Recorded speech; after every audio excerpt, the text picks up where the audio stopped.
All right, next up, the wonderful Amanda Staples. Amanda Staples loves nail guns. Staples, come on. She comes it up. We're always very pleased to have her. Please put your hands together for Amanda Staples.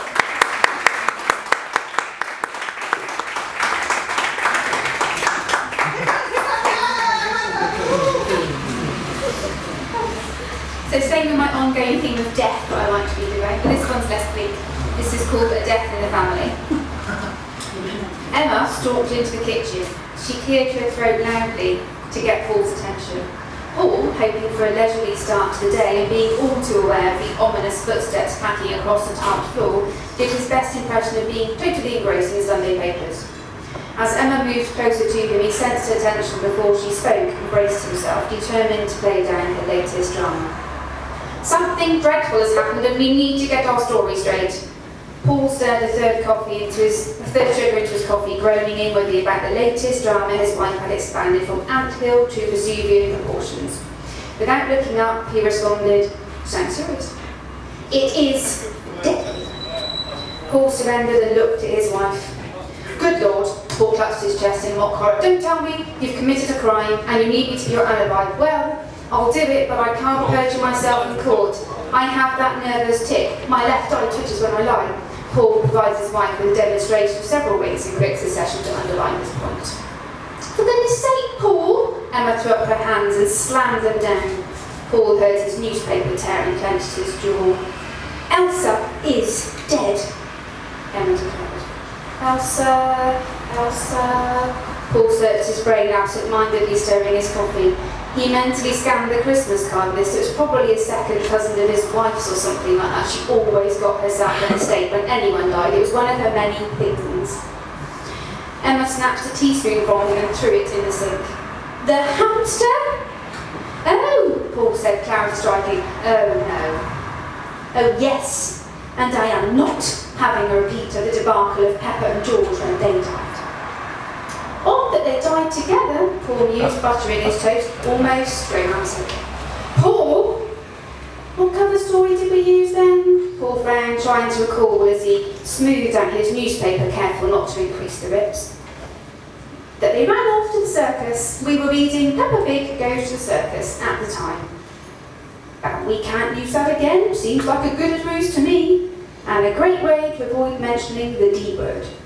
Paul dolloped marmalade on his toast. He spread it and licked the knife, because Emma hated him licking the knife. She glowered at him, hands on her hips. Paul put the knife down and, sensing a fight, slid it just out of her reach. "We are way beyond Peppa Pig now. Lucy is 9. These days she's all Jacqueline Wilson's Tracy Beaker." "I take it Tracy Beaker doesn't go to the circus?" "Can we just drop the circus? That wasn't the problem. I can't believe you cannot remember traumatising your 5-year-old daughter." "Emma, it was 4 years ago and she's clearly forgotten it. As have you." Emma raised an eyebrow. Paul sighed, surreptitiously rolled his eyes. Then he remembered. "Ah, the Piscine resurrection. Yes, you didn't flush the loo properly. And the fish, but yes, I flushed 3 times. Oh, funny you recall that fact." "Anyway," Paul slurped his coffee, "we can't flush a hamster down the loo, so your point is moot." "Well," Emma exhaled, planted both hands in the breakfast bar, leaned in and eyed Paul. "What are we going to do? And don't you dare suggest the circus if you want to avoid being punished." Paul ate his cooling toast as he considered his response. He sucked marmalade from his fingers and then used his wet fingertips to collect crumbs from the plate. "I can't believe you can eat at a time like this." Emma smacked Paul's hand as he was about to lick the crumbs.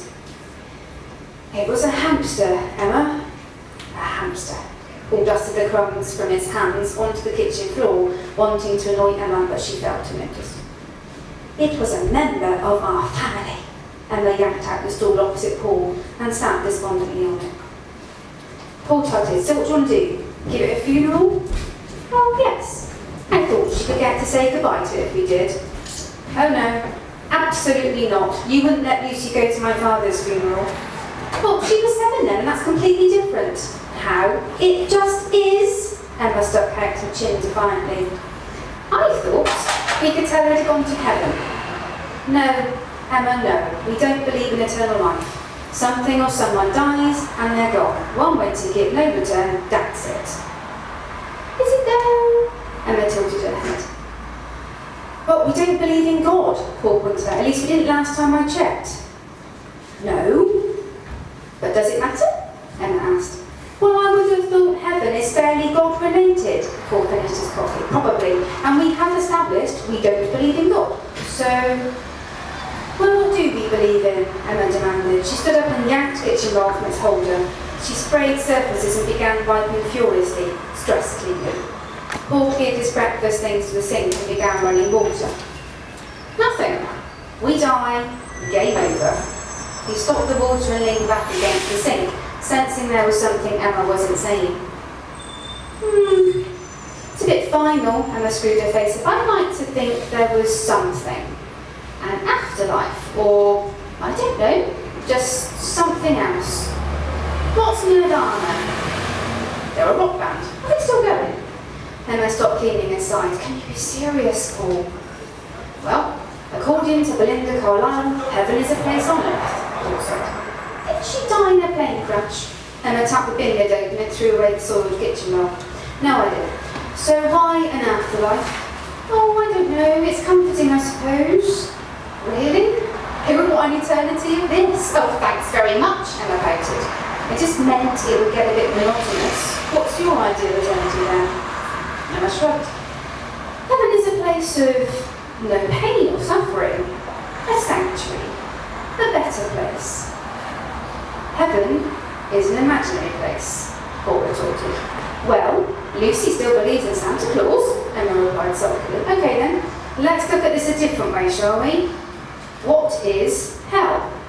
We are not telling our child her hamster has gone to hell. Emma slapped the lid on the bin. It popped open and she slammed it again, and again, and again. Paul moved her aside and stopped the tick in his throat. I am not suggesting we tell her Elsa is burning for eternity like a hamster hot roast. I am merely thinking laterally, outside the box.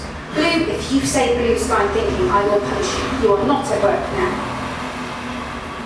Well, if I can't be logical, I'll be practical. I assume the deceased's very little critter is still in its cage, and Mum's dropping Lucy off in 10 minutes. So why don't you get me an old tea towel or something and I can deal with it? You are not wrapping Elsa in a rag. That is abominable. Here, take this cake tin. It's a funny shape and I never use it. Wait, let me line it with kitchen towel. Emma padded out the tin while Paul tutted about the hamster being dead and not leaking a bed.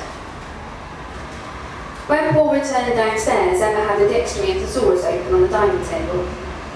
I hope you're not muscling in on the crossword, he said. No, I'm looking up heaven. I think you're taking this a bit far, Em. Paul, it matters. Her little friend, Mira, she's Muslim or Hindu or something, it doesn't matter. She was telling Lucy about reincarnation. Oh, so now we're into religious Groundhog Day, Paul said. Oh, don't be facetious. Besides, people and animals come back as different things. You'd come back as a pig, Emma retorted. Fine by me. Pigs are intelligent creatures. So what do you want to do? Buy a budgie and tell Lisa it's Elsa reincarnated? No, Emma slammed the dictionary and shut. I want to give her a nicer experience than a fish floating in a U-bend. You're never going to let that go, are you? Look, Em, I am not filling our daughter's head with ideas of forever living.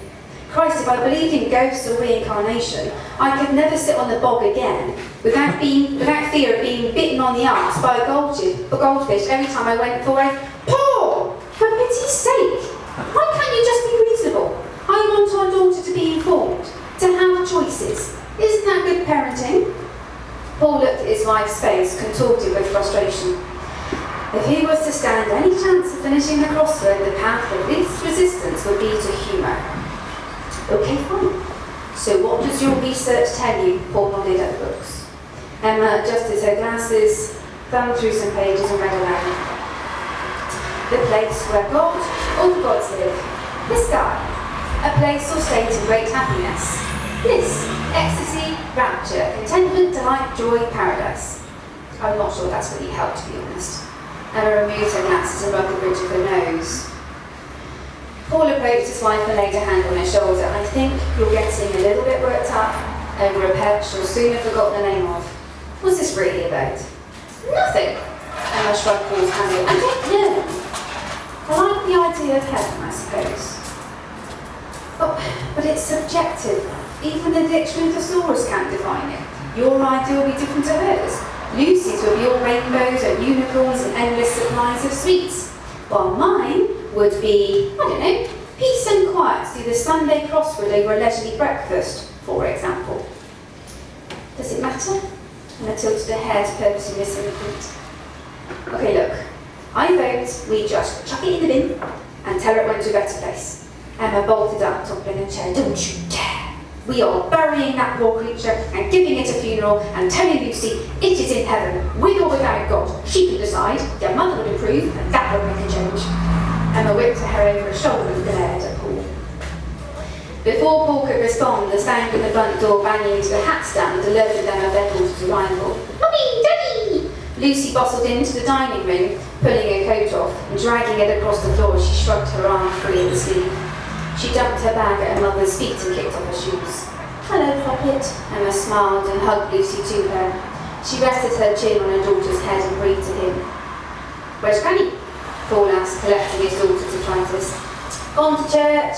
She's trying to get me to go to boring Sunday school again. Lucy made a face and stuck out her tongue. Did they ever talk to you about heaven when you went to church before? Emma asked, deliberately avoiding Paul's eye. Lucy pulled away and frowned at her mother. No? Why? Emma, Paul warned. Anyway, Grandma only had boring music and boring college there, and I'm starving. Lucy moaned, clutching her tummy. Can I have a snack? Without waiting for a reply, Lucy skipped off to the kitchen. She called back, Yummy! Did you make me a cake? No! Paul and Emma chimed, racing to the kitchen just as Lucy screamed.